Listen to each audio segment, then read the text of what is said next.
বৰষুণৰ মাজতে আমি চাতি জ্বলা আৰম্ভ কৰি দিলোঁ দিয়ক, না কি কয়? এই নুমাই এই জ্বলাই এনেকুৱা হৈ আছে আৰু এয়াই আৰু জীৱন। এয়া আমি আকাশবন্তি চাতি জ্বলাব ৰেডি কৰি আছোঁ। এয়া আমাৰ ধনে ৰেডি কৰি আছে, জ্বলাম আৰু চেষ্টাটো কৰিছোঁ আমিও, কি হয় জ্বলাব বহুত হেঁপাহ।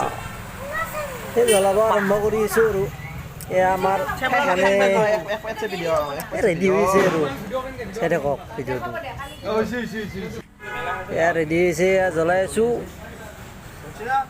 চেষ্টাটো কৰি আছোঁ আৰু পাৰোঁ নে নোৱাৰোঁ। পাৰিব লাগে, বেলেগে চুৰাই আমিনো ক'ব নোৱাৰিম। জ্বলাই আছোঁ আৰু কি হয় চাই লওঁ। এয়া যাব আৰু ৰেডি যাই আছে আৰু ওপৰত।